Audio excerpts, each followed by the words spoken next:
Assalamualaikum warahmatullahi wabarakatuh. Perkenalkan, nama saya Aida dengan nomor induk mahasiswa 2003010059 dari kelas M02 Pendidikan Bahasa dan Sastra Indonesia dari Fakultas Keguruan dan Ilmu Pendidikan.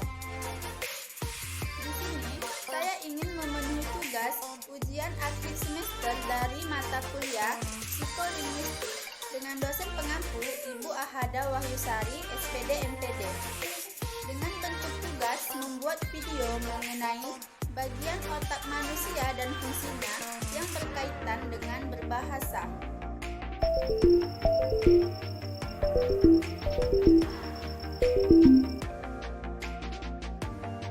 Pengertian psikolinguistik. Psikolinguistik merupakan interdisipliner terdiri dari psikologi, yaitu ilmu yang berfokus pada pembahasan kejiwaan manusia, dan linguistik yaitu ilmu yang berfokus pada pengkajian bahasa secara ilmiah. Orang memberikan definisi yang berbeda-beda, meskipun pada esensinya sama. Chaplin mendefinisikan sebagai kajian tentang bahasa dan komunikasi yang dihubungkan dengan individu yang menggunakannya. Sedangkan Harley menyebutnya sebagai suatu studi tentang proses-proses mental dalam pemakaian bahasa. Sementara Clark menyatakan bahwa psikologi bahasa berkaitan dengan tiga hal utama, yaitu komprehensi, produksi, dan pemerolehan bahasa. Dari definisi-definisi di atas dapat disimpulkan bahwa psikolinguistik adalah ilmu yang mempelajari proses-proses mental yang dilalui oleh manusia dalam berbahasa. Hubungan antara bahasa dan otak dalam tinjauan psikolinguistik. Beberapa ahli mencoba memaparkan bentuk hubungan antara bahasa dan pikiran, atau dalam kajian yang lebih sempit terkait bagaimana bahasa mempengaruhi pikiran manusia. Mungkin di saat berkomunikasi, setiap manusia mempunyai respon dan ekspresi yang berbeda-beda setiap kata atau ujaran yang dilontarkan, sehingga bisa dikatakan bahasa mempengaruhi proses jiwa dan mental manusia selaku penutur maupun pendengarnya.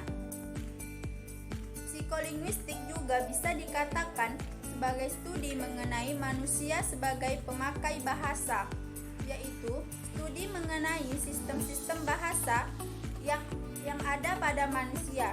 Sistem-sistem bahasa tersebut dapat menjelaskan cara manusia dalam menangkap ide-ide orang lain dan bagaimana ia dapat mengekspresikan ide-idenya sendiri melalui bahasa, baik secara tertulis maupun secara lisan. Dalam hal ini, kaitannya dengan keterampilan berbahasa yang harus dikuasai oleh seseorang, yaitu menyimak, berbicara, membaca, dan menulis.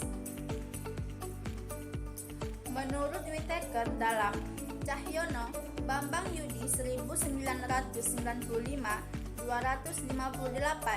penentuan daerah-daerah tertentu dalam otak dalam hubungannya dengan bahasa itu didasarkan pada tiga bukti utama. Bukti pertama ialah unsur-unsur keterampilan berbahasa tidak menempati bagian yang sama dalam otak. Keterampilan berbahasa, berbicara, menyimak, membaca, dan menulis. Dan struktur linguistik, ciri sintaksis dan semantik, bentuk leksikal dan gramatikal, memiliki daerah khas dalam otak. Bukti kedua ialah bahwa bahasa semua orang menempati daerah yang sama dalam otak. Bukti ketiga ialah terdapat hubungan antara kemampuan bahasa dengan belahan otak. Dari pendapat di atas disimpulkan bahwa otak bukanlah satu gumpalan jaringan saraf memiliki tugas yang sama dalam semua bagian otak yang mendukung semua tindakan manusia. Daerah yang berbeda dalam otak memiliki struktur yang berbeda, dan setiap struktur memberikan sumbangan tersendiri untuk setiap perilaku yang dilakukan oleh manusia. Untuk lebih terperinci, akan dijelaskan bahwa otak memegang peran yang sangat penting dalam bahasa.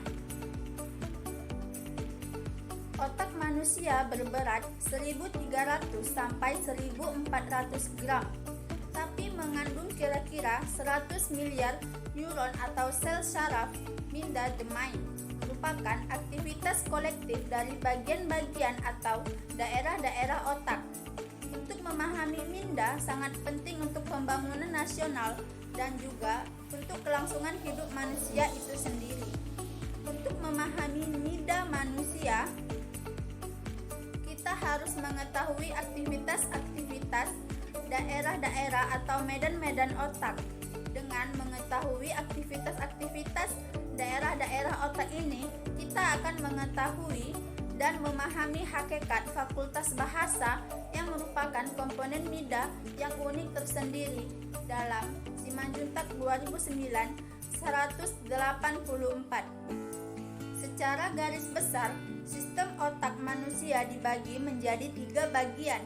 Yang pertama ada otak besar atau cerebellum, yang kedua ada otak kecil atau cerebellum, dan yang ketiga adalah batang otak. Otak besar. Bagian otak yang paling penting dalam kegiatan berbahasa adalah otak besar. Bagian pada otak besar yang terlibat langsung dalam pemrosesan bahasa adalah korteks cerebral. Korteks cerebral adalah bagian yang tampak seperti gumpalan-gumpalan berwarna putih dan merupakan bagian terbesar dalam sistem otak manusia. Bagian ini mengatur atau mengelola proses kognitif pada manusia, dan salah satunya tentu saja adalah bahasa. Korteks cerebral terdiri atas 2 bagian, yakni belahan otak kiri atau hemisfer kiri dan belahan otak kanan atau hemisfer kanan. Hemisfer kanan mengontrol pemrosesan informasi spasial dan visual, atau melihat, memperkirakan, atau memahami ruang atau benda secara 3 dimensi. Sementara hemisfer kiri mengontrol kegiatan berbahasa di samping, tentu saja proses kognitif yang lain. Koordinasi di antara keduanya dimungkinkan karena adanya struktur yang menyatukan kedua belah hemisfer ini, yakni corpus callosum. Struktur yang berbentuk mirip tulang rawan ini berperan dalam menyampaikan informasi di antara kedua hemisfer. Di dalam otak kiri ada bagian yang bernama area Broca dan area Wernicke. Area Broca diambil dari nama penemunya, yakni Paul Pierre Broca, yang merupakan seorang ahli bedah asal Prancis. Pada tahun 1863, ia menemukan kasus kerusakan pada otak kiri yang mengakibatkan gangguan berujar. Sementara itu, area Wernicke ditemukan oleh Karl Wernicke, seorang dokter asal Jerman pada tahun 1874. Ia menemukan kasus kerusakan pada bagian belakang otak kiri yang membuat sang pasien kesulitan mendengar. Hal ini mengakibatkan gangguan dalam menerima ujaran dari orang lain. Dapat disimpulkan, area Broca merupakan pusat yang mengatur penyampaian secara lisan, sedangkan area Wernicke mengelola pemahaman secara lisan. Di luar itu, ada pula gangguan berbahasa seperti dysarthria yang membuat penutur kesulitan dalam melakukan pelafalan. Ada agnosia atau demensia yang mengakibatkan seseorang penutur kesulitan dalam memformulasikan ide. Dan yang ketiga ada aleksia yang menyebabkan seseorang sukar membaca. Serta yang keempat ada agrafia yang menyerang kemampuan menulis. Aleksia dan agrafia sering juga disebut sebagai disleksia. Meskipun demikian, bukan berarti otak kanan tidak memiliki peranan apapun dalam proses berbahasa. Salah satu fungsi yang dijalankan oleh otak kanan adalah mengatur intonasi dalam berkalimat. maka dapat dikatakan kedua bagian otak kita memiliki andil dalam berbahasa. Keduanya dijembatani oleh korpus kolosum, bagian yang bertugas menyampaikan informasi bagi hemisfer kiri dan hemisfer kanan. Yang kedua ada otak kecil. Otak kecil atau cerebellum terletak di belakang kepala di bawah otak besar atau cerebrum.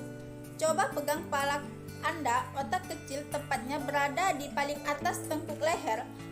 Peran utama otak kecil adalah kontrol gerakan atau kontrol motorik. Cerebellum tidak memulai atau membuat gerakan, tetapi menyokong fungsi koordinasi anggota gerak, ketepatan pergerakannya, dan waktu yang akurat. Cerebellum memastikan bahwa tubuh benar-benar bergerak sesuai dengan apa yang diminta. Cerebellum akan menerima sinyal dari pusat sensor utama di tulang belakang dan bagian otak lainnya. Kemudian mengolah sinyal tersebut untuk menyempurnakan aktivitas motorik tubuh.